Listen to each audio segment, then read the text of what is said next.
Welcome to Amazing Business Radio with best-selling author and customer service and business expert, Shep Hyken. Shep will talk with some of the smartest thinkers in business to help make you more successful in your professional and personal life. This is Amazing Business Radio with Shep Hyken.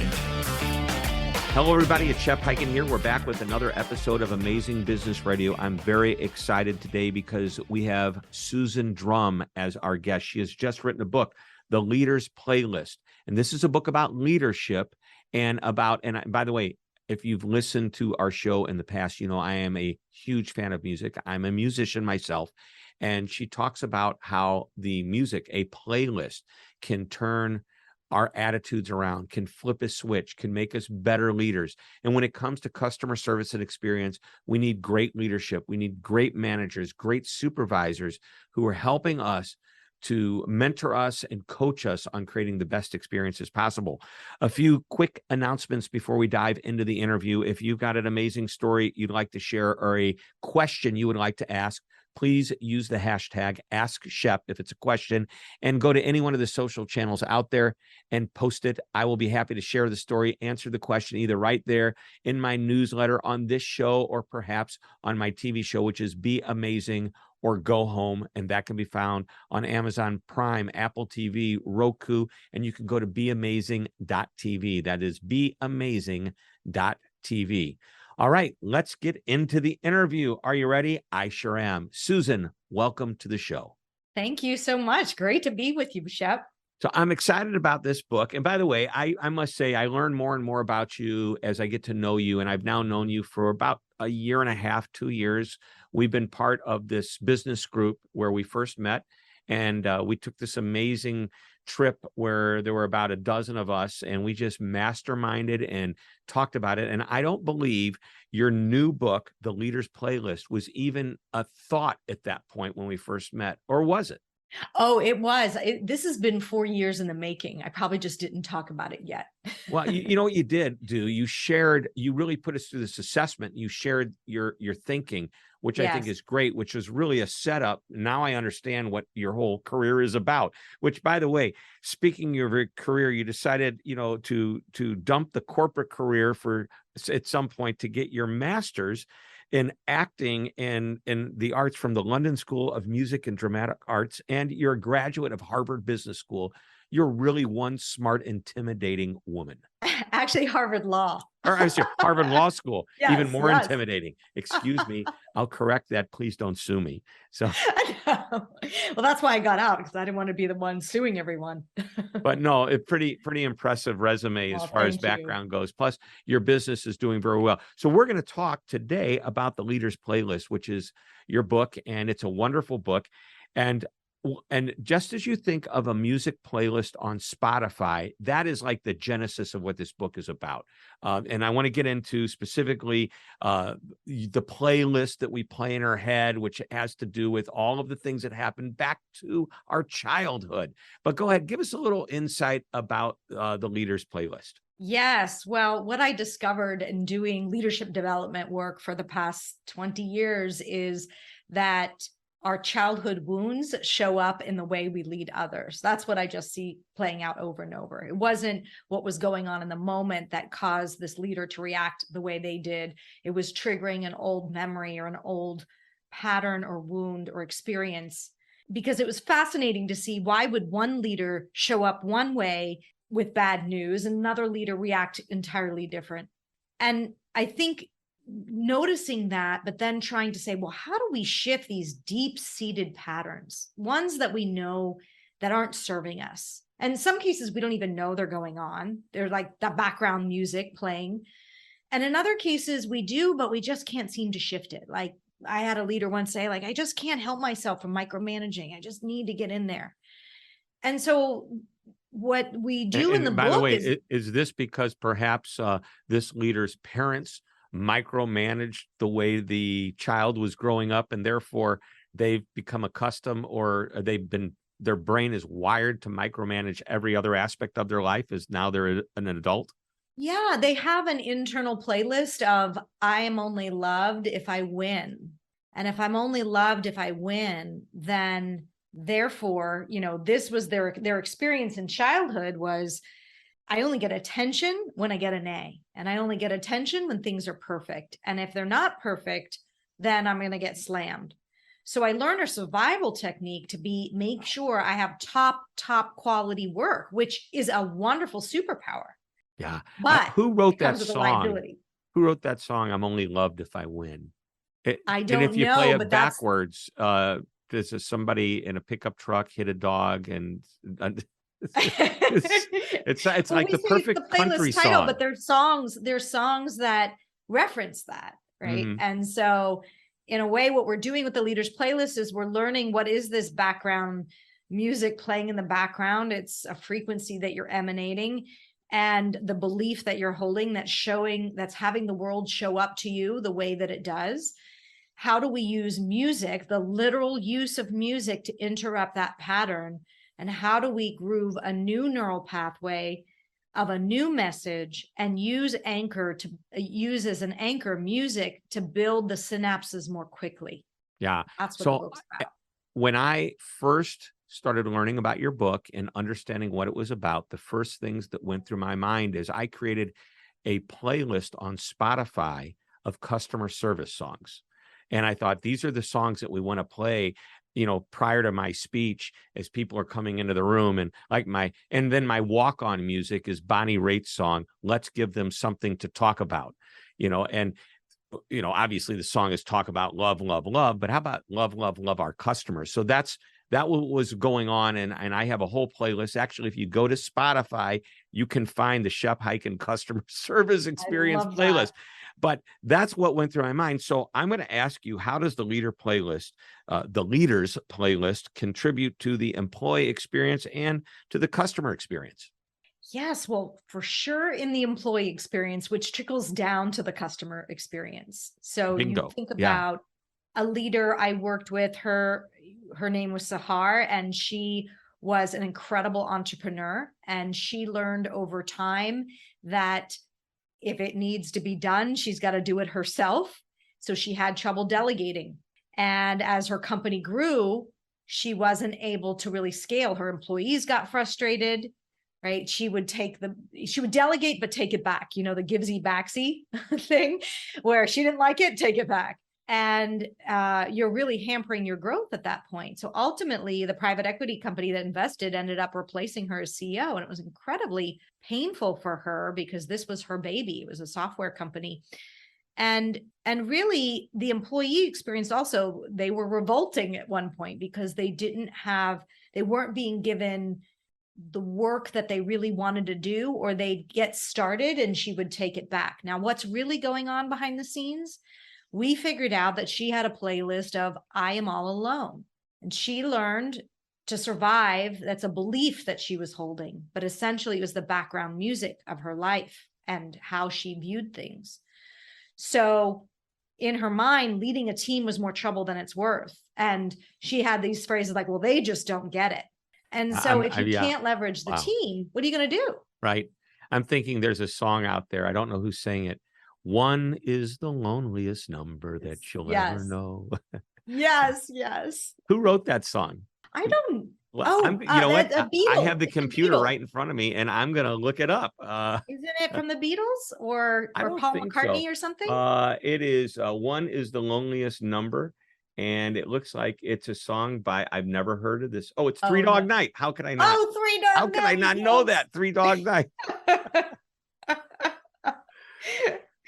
See how we don't know the old things. Two is just a little better than one, but I can't remember the name of it. I'm not going to try and sing it either. Yeah.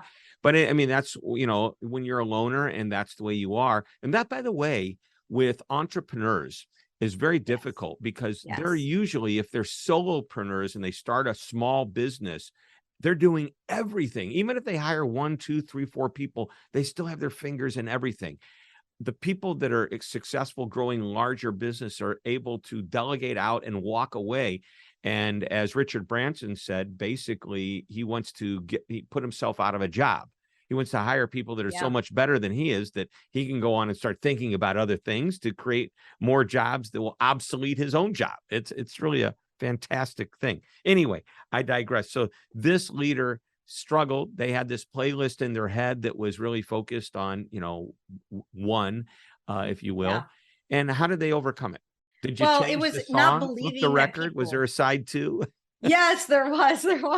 So what we do is we use music to catch yourself before you go down the 8-lane highway to hell, I call it, where you've got this old neural pathway. And her song was a song by Halsey called Alone. And it was her trigger point to remember when she wanted to go rogue or go off on her own, that she actually had resources all around her. And so the new playlist was I Am Supported. And she had some great songs like Rob Bass, It Takes Two. Do you remember that song? Yep, it takes two. It takes two to make a thing go right. and the more she trained her orientation to look for ways in which she was supported by others, ways in which others came to really be there for her and have her back, because as a child, no one did literally no one had her back. So of course she developed this patterning, but she just didn't train her attention to focus on all the ways she could be supported. And the more she put her attention on that, and the more she used music to get her in the emotional resonance, the emotional state of feeling supported, the more she started noticing how she was supported. Very good. Tell me about your playlist. What was your playlist as a child, or what you think it was, and what is it today? Yeah. Yes. So my old playlist was I Am Treated Unfairly. And I didn't even realize this after doing a lot of self-development work over, as I'm a coach doing this work, I've certainly had my own coaching and been to programs and so much self-development work. It wasn't until I started writing this book and writing a bit about my life that I saw these patterns of when I hit low points in my life, what was I feeling and what was I saying to myself? And inevitably, I was feeling frustrated, left out, and treated unfairly. And I got very clear that old playlist was I'm treated unfairly. Now, for me, it happened a bit more in my personal life and relationships than it did in work scenarios, but it definitely showed up in work scenarios. Was it justified in your mind? In my mind, playlist? Absolutely. And some of the stories I could tell you, you'd be like, oh yeah, you were treated unfairly, right? So but that doesn't matter. It's where you put your attention, and it's the meaning you give the experience. And in a way, emotions, believe it or not, have frequencies. They can measure 3 feet off your body, the electromagnetic signal coming from the heart. This is why your dog knows whether you're in a good mood or a bad mood. When you walk in the door, they're feeling, you don't have to say anything, right? They're feeling the energy because they can measure it. Well, higher, what they call renewing emotions, such as appreciation, joy, and love, those have a higher frequency and resonance than lower, like anger, jealousy, hatred. How can I get my wife to think like a dog? Just so she'll know. Happy no matter what, right? Well, no, What's the dog saying? is. I mean that. I don't mean that in a derogatory sense whatsoever. But whether it's a spouse, a significant other, a person at work can read your emotions like a dog can read your emotions, knowing whether you're in a good mood, a bad mood, whether you're tense, whether you're relaxed. And it really. I mean, I think back when I had a dog. I know that if I was like frazzled and I had a rough day at work, the dog would sit next to me. Yes. But on relaxing evenings, the dog would lay on my lap. Yeah. Yeah. They know. They know. How do they know? They're picking up the emotional frequency that you're sending out.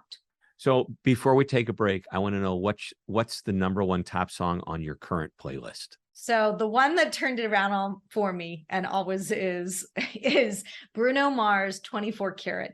And lyrics? Yes, I can rap all the lyrics, but it's the exact opposite. So my old song was this song called Jar of Hearts by Christina Perri. This new song is The Party Has Started, I Have Arrived, Let's Go. Right? You know what? I know you. And believe me, when I first met you, that's exactly the way I felt. Well, it's time to start this party. Yeah. And it can begin now. Well, let's take a short break. When we come back, we're going to continue the party. We're going to talk more about it. I want to know about Well, there's so much to talk about. The red flags to look for when evaluating yourself as a leader. I think that's important. I want to talk a little bit more about how it ties in to how we manage and lead people, especially as we're trying to create a more customer-focused experience for our customers. So let's talk about all that and more coming up in just a moment on Amazing Business Radio. Don't go away. Hi, Shep Hyken, your customer service and experience expert, and I'm excited to tell you about my new book, I'll Be Back, How to Get Customers to Come Back Again and Again. Now, this book is packed with idea after idea on how to, just as the title implies, get your customers to come back. In the book, you'll learn that repeat customers aren't always loyal customers. Now, both are great, but there's a big difference. You'll also learn about 10 reasons a customer may stop doing business with you and 3 reasons you would stop doing business with them. And one of my favorite lessons is a 6-step process for creating an I'll Be Back strategy. Of course, there's much, much more. You'll start getting more of your customers to say, I'll be back almost immediately. Just go to www.illbebackbook.com. Again, that's www.illbebackbook.com. You're listening to Amazing Business Radio with best-selling author and customer service and business expert, Shep Hyken. We're back on Amazing Business Radio, and we are talking with Susan Drum about her new book, The Leader's Playlist. And before we go any further, you know where you can get the book. You can go to Amazon.com or any other place books are sold. And if you don't see it there, just ask for it. They can get it. But you might want to also check out Susan's website, which is Susan Drum, and that's 2 M's, DRUMM, susandrum.com.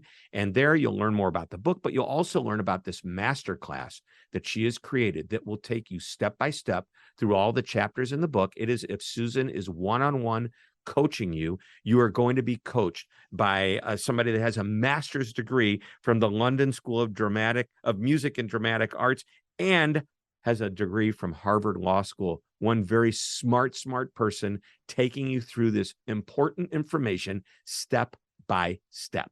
All right, Susan, let's talk about some of the red flags to look for when you're evaluating yourself as a leader and potentially realizing that you need to read this book. So this is the reason we need to go to either susandrum.com or Amazon and get this book today. Yes. Well, I would say, leaders are faced with so much coming at them these days, so much change and disruption. And I think you may be having trouble engaging or retaining your team, right? You can't get the team to engage, or you can't attract the right talent. You can't keep them motivated the way you used to because they're distracted by all the things going on in the world. You're frustrated. How are you? I would check in and say, where is an area of your life where you feel like you're bumping your head up against a ceiling? Where you feel you just can't seem to break through. And the work we might do is to say, well, what's that? What are you saying to yourself about that problem? And what are you saying about yourself about that problem? That's the deeper work that we do in the Leader's Playlist. But it manifests itself in terms of how you retain and engage your employees, how your company is doing, right? How you're showing up with your family. Where do you really feel that you're misunderstood? All of these are symptoms, or you might be feeling burnout, right? Change is happening at a faster and faster rate, and it's as if we can't keep up. So all of those, I think, are symptoms of a deeper underlying playlist of how you view the world, even though external circumstances appear to have shifted and are causing it. How you're responding to the cause is what's in your control. Right. So can you share with me, this is just making my mind swarm with ideas. What music would I want to play over the loudspeaker as people are walking into work in the morning? How do I put them in the mood? And what are there songs in your playlist that can, just start the motivation? Yes. Well, here's the little secret about music. How it impacts you versus someone else is very personal. So one song is going to work differently for it's what the music does for you. That's why people sometimes ask, does it matter what genre of music I'm listening to? Does it matter if it's instrumental? It's more about what emotional state does that music put you in. And now there's some songs that just generally get people up and going, but you might find someone else who hates that song. So we're not all the same. And I don't think that there is one song that's going to get everybody up and going, but you could probably shoot for something upbeat that is relatively new, so people aren't sick of it yet, right? There's that song Happy that Pharrell did. Oh, yeah. Yeah. Right. And so I think when that first came out, that would get a lot of people up and running. If you played that now, people are like, oh my God, I'm so sick of that song. Right? So the song has to change. I think the song has to change because the brain likes variety, and it doesn't have the same impact. When you first heard a favorite song of yours, it could lift you up. Oh, I love that song. Let me turn it up. There are a few songs that every person is different that do it to us every time. And for me, 24 Karat is one of those. I could hear it 100 times and it would still light me up. But in general, for a lot of music, that's why music is transitory, unless it's a really good song and they're out there. We need to consume more of it to get that emotional state. I know, and you and I talked about this a while back. There's this one song, and I can't remember. It's like, what's her name? But it was The Perfect Day, and it's upbeat, and it starts like, wake up a little afternoon. Okay, well, I'm never going to wake up after 12, but yeah, I'd be lucky if I wake up after 6 or 7 in the morning. But it was like The Perfect Day, and I just listened to the song, and I think this is how I have to start my day every day. And after about a month of listening to this every day, I said, it's time to change the record and find something else. So I'm actually trying to find my playlist on Spotify. It popped up and then I lost it. The top 10 customer service. It doesn't matter. I'll find it later on and we'll post it. I thought that would be fun to share what some of those songs are. So, well, let's talk about some, I guess, the leadership. Past leadership transformation that stand out. I am struggling today with my words today. My tenses, my, I feel like, I didn't have anything to drink yet. I'm thinking about it now, though. Not that there's anything wrong with that. Middle of the workday, afternoon, kind of a, just have a little chill, out there. But, there have been some great transformations that you've seen happen. And, is there maybe you can share with us another example similar to the one that you shared earlier in the show about how a song just clicked for somebody and they figured it out? Yes. Oh, the one story that just warms my heart is a leader I worked with. We'll call her Deborah. None of these names are the leaders' names, by the way, but she got some 360 feedback that she was always trying to insert herself in various meetings and would get pissed off if she wasn't CC'd on certain communication, and was having a lot of fights with a particular leader. But in general, it was pretty consistent. Like, why does she feel like she needs to be involved in everything? And from her standpoint, these were all that she had very good justifications why they impacted her line of business. She was head of marketing. She needed to know these things. But what was really going on is she had this old playlist of I'm left out. Where did we find out? I'm like, well, what are you feeling? We get to like, what do you feel when this happens, when you're left out of communication or not invited to an important meeting? And we talked about those emotions. And I asked her, where else has that occurred in your life? What happened? It's happening in her divorce when her kids are choosing to go to visit their dad's lake house and she's left out. And she does all sorts of funky things to kind of find out about it. And they try to keep secret from her then because they know she's going to get upset. But it goes all the way back to childhood when she had a sister who was just a couple years older who was the pretty one and got all the attention. Neighbors would come in and they'd fawn over the older sister. And she was the mousy one that nobody paid attention to. So her whole worldview got shaped by the fact that she was left out. And so anytime she felt a whiff of that, what was she going to do? She's going to make sure that's not going to happen again, right? She's going to say, no, I'm not going to be left out. I'm going to get in there. And so for her, the song that she used to catch herself so she wouldn't go down that pathway, again, it's just a neural pathway that got very grooved, was Adele's Hello.